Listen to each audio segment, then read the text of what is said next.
My name is Fatmata Williams, and I am a WIN TV board member and a registered nurse by training. And I'm here with my friend and colleague, and I'll let her introduce herself. Hello everyone, my name is Talitha Coggins. I am Fatmata's friend and colleague. I'm also a social worker here for the state of Connecticut. Thank you, Talitha. Sure. We're here launching a healthy living series. It's a health education program that we would run over a period of months, and we will address various ways to live with chronic conditions. According to the CDC 2015 data, 6 out of every 10 Americans are living with at least one chronic health condition, namely diabetes, cancer, dementia, cardiac diseases, hypertension, and the like. And 4 out of every 10 Americans are actually living with at least one or more chronic health condition. And this not only impacts their quality of life, it leads to premature death and disability, and it also leads to very high costs in healthcare. Again, according to CDC 2015 data, over 100 million of Americans are living with diabetes and prediabetes. Prediabetes is actually when an individual falls between the range of 5.7 to 6.4% of their A1C, which is the blood test that tests your average blood sugar over a period of 3 months. And if you don't do anything about that, within the next 5 years, you actually develop diabetes. And of those 100 million, 12 million of them are elderly people who are also living with the condition. So we are going to talk about healthy living with diabetes, and we will look at various areas, and we will just give tips as to how to manage your condition. So Talitha, we're going to talk first about healthy eating. Sure. When we say healthy eating, what do we mean? It doesn't mean that you have to give up your favorite foods or you have to give up your cultural foods. What it means is that you have to know that whatever you eat impacts your blood sugar. Yeah. So while you will have those favorite foods and you have those cultural foods, you can incorporate it in a way into your meal plan that it will be of benefit to you. So basically, you should eat regular meals. Learn how to count your carbohydrates. That's very important with individuals with diabetes. Some people are on insulin, some people are on oral medications. You have to learn how to look at the amount of carbohydrate you take and how it impacts your overall blood sugar. Think about your portion size. Think about the amount of food you eat. Think about your food choices, and those are the types of food that you eat. And talk to your providers about your food preferences, your prescriber, your diabetes educator, your nutritionist. And so that way together you can develop a plan that will work for you. So Talitha, when we say a healthy meal plan, what does that mean? A healthy meal plan basically should include all the various food groups. Okay, so we talk about complex carbohydrates. Those are your white rice, your brown rice, your oatmeal, your whole grain breads. And we'll talk about fiber, beans, fruits, and vegetables. When we talk about protein, we're looking at fish, chicken, turkey, meat. For the chicken and turkey, preferably you should be doing skinless because the skin has a lot of fat in it. And lots of vegetables, especially the green leafy ones, and limited amounts of hot, healthy oils like olive oil, canola oil, peanut oil. And if you're someone who like nuts like me, walnuts, almonds, and flaxseed will work. It's also always very good to balance your carbohydrates, your proteins, and your fats, because they are the 3 main nutrients in your food. Right, and that is a lot of great information, Fatmata. How do you explain this? What are some tangible ways that we can incorporate this information that we're sharing with our viewers today? How do we do this? How do we get this done? That's a fantastic question. So we are going to talk about the various ways together, but one of the ways is to actually count or estimate your carbohydrates. So the individual with diabetes, carbohydrates are very important because they contain sugar. So again, we have two different kinds of carbohydrates. We have the complex and we have the simple one. The complex carbs are those carbs that you find in the white rice, the brown rice, the whole grain breads, and the oatmeal. And the simple carbs are those that you find in sweets, in cakes, ice cream, chocolate. Those are simple carbohydrates. Really, individuals with diabetes are better off eating more of complex carbs and less of the simple carbohydrates. I mean, carb counting is one thing. I mean, there's a whole formula to carbohydrate counting where, in fact, if you're someone who is on insulin, your provider might tell you, oh, for every 20 grams of carbohydrate that you eat, inject yourself with 1 unit of insulin. But that's your specific plan that you have been placed on by your provider. So the basic concept is just counting your carbohydrates and limiting the simple carbohydrates. So I'll turn it over to you for the next. For our next tip, in addition to that, will be reading food labels, and that's something that I've been doing a little bit more frequently as of late. And it's really important because it allows you to see what's healthy. What are some of those healthier options, and what are some of those options that you're selecting that may not be as healthy as you thought that they would be. So, for example, we have a box of Cheerios. And as you can see here, you can see that there's a label here, and it describes all of the things that are in here, such as saturated and trans fats and your sodium, cholesterol levels. And this is a lot of information. It's really important information in selecting some of your options that you're eating. It's really important. Generally, you want to look for foods that have 3 or more grams of fiber, and as Fatmata mentioned earlier, those are your grains, your whole grain breads, your brown rice, your beans, and oatmeal is another great choice. Your diabetes educator or your dietitian or nutritionist can really help and assist you with this and help you to develop a plan that incorporates these meals that work for you. Yeah. Thank you, Talitha. And another way is to measure each serving. I don't know about you, but for me, when I'm really hungry, if I don't take the time to measure my food, yes, I do measure my food. I love rice. I eat a lot of brown rice, but I measure my cooked brown rice. I have measuring cups. If I don't measure my food, it's a guarantee that I always overeat. So it's good to learn and to know different portion sizes. For example, a serving of protein, which will be your chicken, your fish, your meat, is exactly the size of a deck of cards, which I have here to show you. So this is 1 serving of a fish, chicken, or meat. And like I said, you can use measuring cups. You can use, your glass, your 8-ounce glass. Half of that will be 4 ounces, and 2 of it will be 16 ounces. And some people have food scales. So there are various ways that you can actually incorporate to measure, so you are actually eating the right portion of the right types of foods.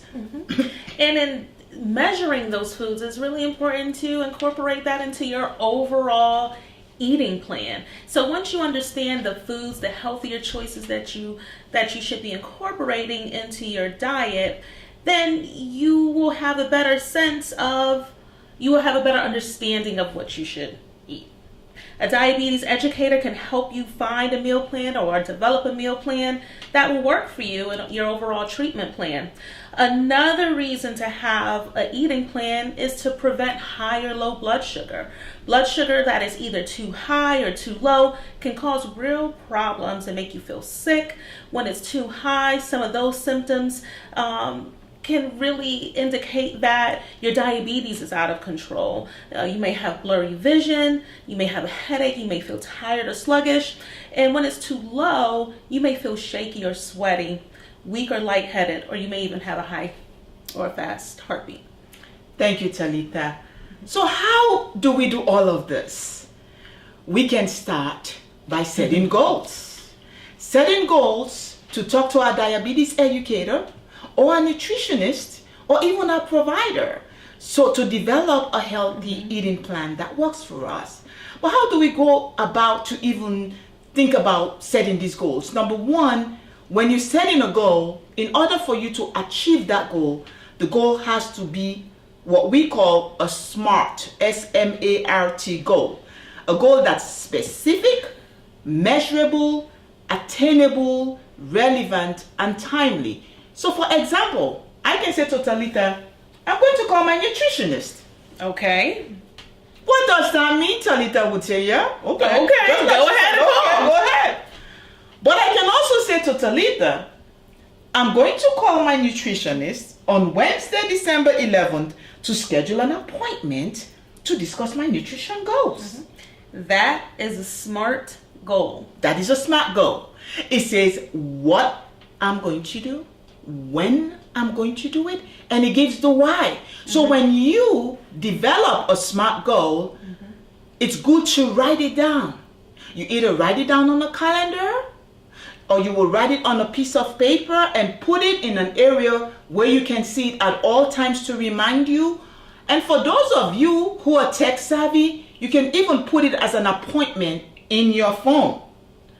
So at this point, I think we've given enough, talk about what we should do or not do. So now I'll turn it over to Talitha to please tell us about some tips. Yeah, let's jump into a few tips to help you with managing your diabetes. Here are some things that you want to limit or avoid. These things are sugar-sweetened snacks, sugar-sweetened beverages, fruit-flavored yogurt, flavored coffee drinks, which I enjoy, but I have to be mindful of my own consumption. Honey, agave nectar, maple syrup, your trans fats, white rice, pasta, grains, dried fruit such as pineapples, dried mangoes, which I love. But those are things that, some of the few things that you really want to avoid or limit intake of. Yeah, and thank you, Talitha, for that. And I know that as Talitha and I, talked about this, we did talk about limiting the dried fruit. And I must say that while it is fruit, it does have a lot of sugar. And again, based on your own condition, your own treatment plan, and your knowledge of your disease, sometimes that dried fruit, you might need it in the case of hypoglycemia when your blood sugar is low and you feel it and you need that quick picker-upper, you need that quick carbohydrate, that simple carb, dried fruit might work. But that said, I'll talk about foods that can help you really manage your sugar, and you cannot go wrong with vegetables, whether they're raw, whether they're cooked, whether they're roasted. They give texture to your diet. Your greens, kale, spinach, chard, those are excellent for you. A flavorful low-calorie drinks, those are good for you. And also melons and berries. And we go back to the whole grains, where we talk about the brown rice, the wild rice, the oatmeal, and then you need to go. Fats are good for you, but not too much fat. And so again, we go into saturated and unsaturated fat. We don't want too much saturated fat. And then lean protein. Proteins are good, but we want lean proteins. Right here. Well, in addition to that, we have to talk about the snacks. I'm a snacker. I love to snack during the day. Here are a couple healthier snack options in managing this condition. You have avocados. You have almonds are great. Beef sticks. Roasted chickpeas. There are so many variations of chickpeas that you can find online, so many various recipes for that. Veggies and hummus, hard-boiled eggs are some of the options for us snackers. Thank you, Talitha. You're welcome.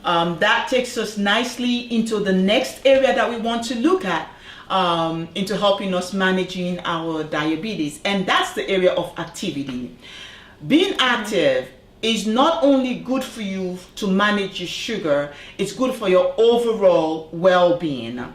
Being active helps to get your heart rate up. It helps you to build muscles and bones, and it helps you to burn calories.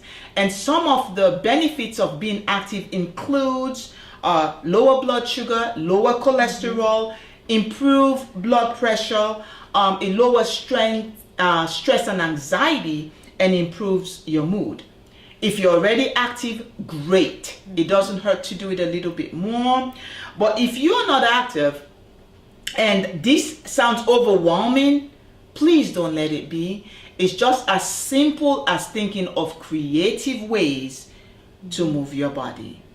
So again, like with anything else, if you're going to incorporate exercise into your plan to manage your diabetes, you should talk to your provider about it, your PCP. You should also incorporate the healthy eating part, which is the one that you will discuss with your diabetes educator as well as your nutritionist. So Talita, I'll turn it over to you for some tips. Tips for getting active.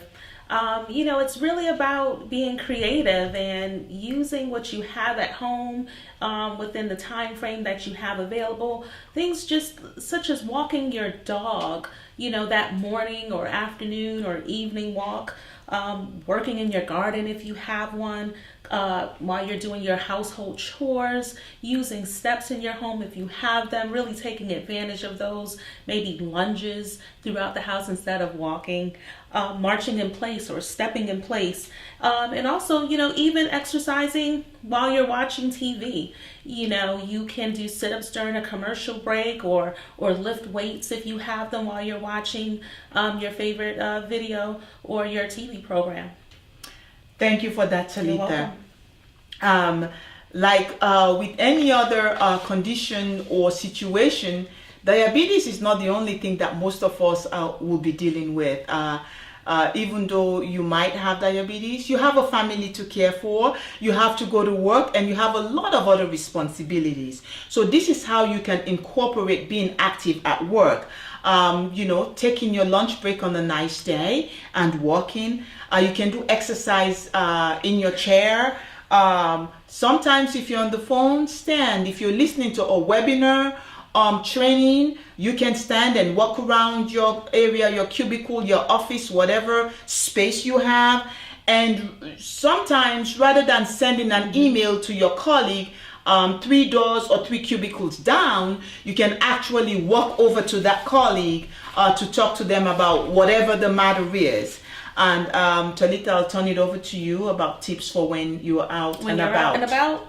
Yeah. One thing that I've been incorporating really is parking farther away from the door when I'm out at shopping, grocery store, or wherever. Really taking those opportunities to park a little farther, walk a little bit more, is always something that's, easy to do if you have the physical ability to do that. Dancing, Fatmata and I are movers and shakers. We love to dance, so that's always an option. Tai Chi is another option for physical movement. Also wearing a pedometer if you have a smartphone, activating that app on there. And it's really encouraging and motivating because it keeps track for you. So, you have a goal to meet or surpass if you set one for you. That's another way to really get going while you're out and about. Thank you for that, Talita. And what I like to drive home is think of the thing that you really love to do, because that's a recipe for success when it comes to being active. Personally, and Talita mentioned it, I love to dance. I dance wherever I go, in my house, in my office. I'm dancing. She does. I'm dancing. That is true. I'm dancing. So if you like something, then go for it.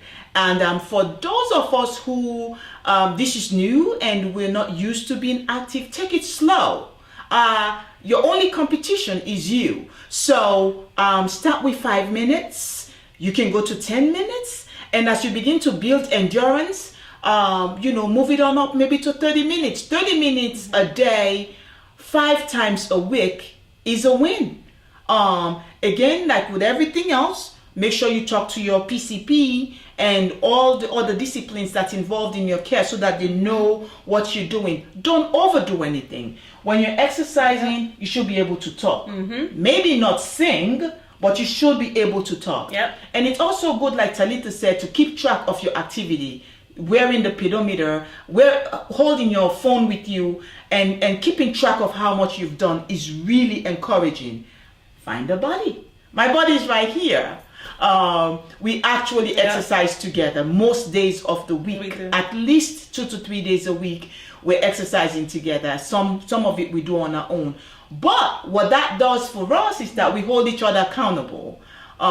We call each other, we text each other. Sometimes I try to get out of it. She says, no, we're going. You know, so we're able to keep active that way. And sometimes it's good to take a class. I can remember a lot of times Salita and I are trying different dance classes, salsa, Zumba, hip-hop aerobics. You know, we're trying different classes. Bollywood, Bollywood, that's right, Bollywood. And you know, and so and in town here, maybe there might be an adult league, you know, maybe badminton, whatever it is. Get involved in the community. Get out there and do something. Do what you can within the context of your situation, within the context of your life, and within the context of your overall treatment plan. And last but by no means least, there is an old adage that variety is the spice of life. Mix it up. It's always good to mix it up. On that note, I would like to thank you very much for tuning in. We will continue our health education series, and we're going to look at other areas on how to manage diabetes. We are going to stay on diabetes for maybe 2 more episodes before we move to another chronic condition. So Talita, I would really like to thank you. You're welcome. Really like to thank you for doing this training with me, doing this education with welcome. me. And I would like to thank you, our viewers, for tuning in. Thank you very much. Thank you.